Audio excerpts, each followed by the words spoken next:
सर्वांना श्री स्वामी समजतात. आज देवीचं तिसरं रूप होतं ते म्हणजे चंद्रघंटा. तर छान अशी कवड्यांची सुद्धा सेवा केलेली आहे. त्याचासुद्धा फुल ब्लॉग आज आपल्या यूट्यूब चॅनलवर अपलोड झालेला आहे. सो तो नक्कीच जाऊन चेकआउट करा आणि ब्लॉग बघा आणि तुम्हाला या नवरात्रीमध्ये ती सेवा करायची आहे. त्याच्यानंतर देवपूजा झालेली आहे. दोघांचा चहा वगैरे केला आणि ते भेंडीची भाजी बनवायची होती. त्याआधी स्वच्छ अशी भेंडी धुवून छान असे कापून घेतले.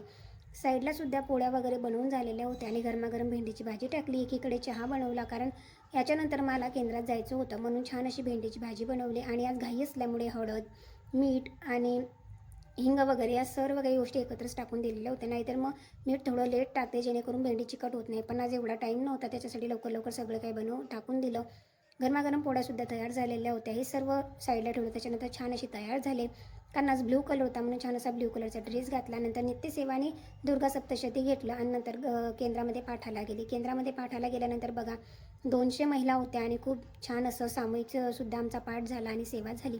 तर छान असा दुर्गा सप्तशतीचा पाठ झाला. तिकडनं आली, नंतर जेवण वगैरे केलं आणि घरीसुद्धा एक पाठ केला. तर तुम्हीसुद्धा जास्तीत जास्त सेवा करता. असा होता माझा आजचा दिवस.